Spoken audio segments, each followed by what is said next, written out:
We begin this program with a media story that used to make international headlines but no longer does. The repression of journalism in Egypt continues virtually unabated, but the coverage of the crackdown has waned.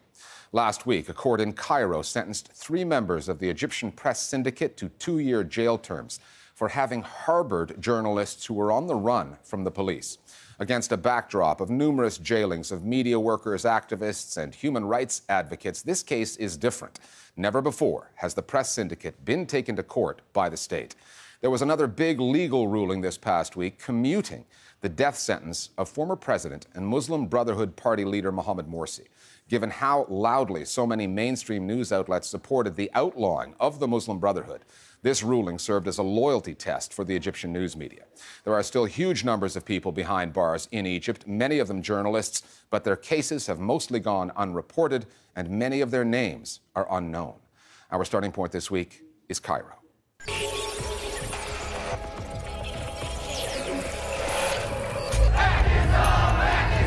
The Egyptian Press Syndicate is more than an organization. In the minds of many citizens, it is a place, a safe one.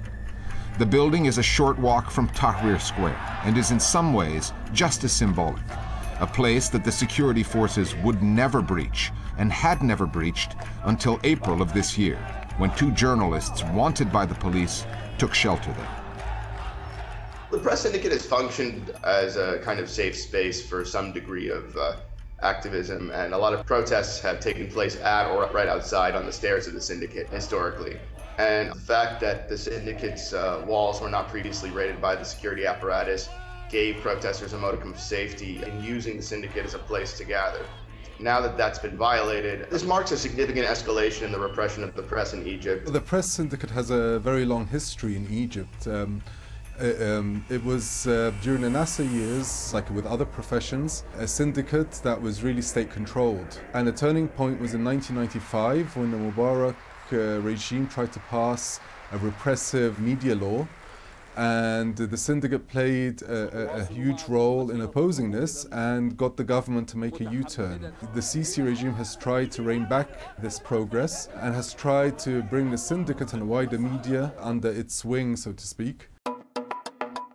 This latest chapter in the syndicate story goes back 6 months, and the pair of reporters the organization sheltered from the security services.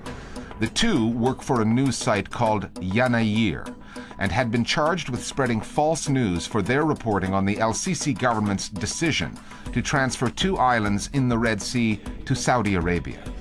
The transfer of the islands, which came after the Saudis agreed to pump billions of dollars into Egypt's struggling economy, sparked the kinds of demonstrations rarely seen by the Sisi government. 3 senior officials at the syndicate have been jailed for harboring the 2 Jazeera journalists, who have been cleared of the false news charges, the specifics of which were never revealed.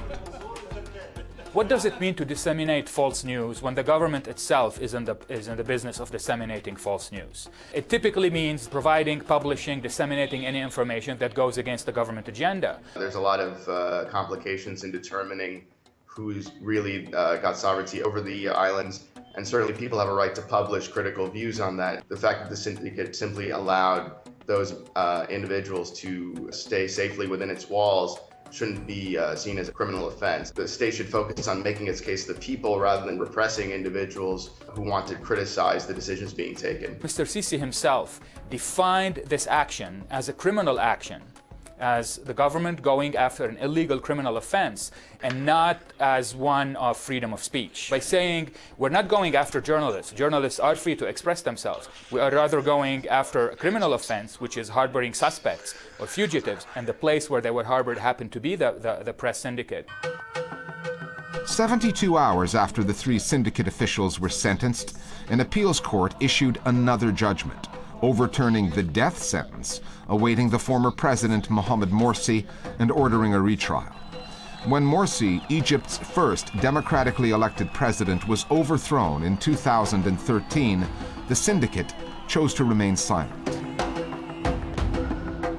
And the following year, when 3 Al Jazeera journalists were sentenced to jail terms for allegedly aiding Morsi's Muslim Brotherhood, a verdict the U.S. government called chilling and draconian, and the UN described as crushing the media, the syndicate chose its words carefully, saying it did not want to comment on verdicts from the judiciary. Dozens of Egyptian journalists are still behind bars. No one seems to know exactly how many. Among them are writer-researcher Ismail Alexandrani and Mahmoud Abu Zaid, a photographer who calls himself Shah Khan.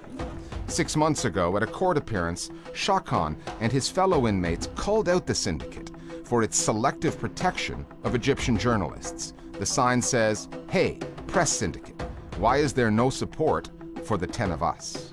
Mahmoud Abu Zaid's case is very interesting, and it's very tragic in many ways. He's been held without trial for more than 3 years now. We're talking about somebody who was simply taking photographs at the Rabaa Square site in Cairo. That was the site of the largest of the state-sponsored massacres that took place after the military coup.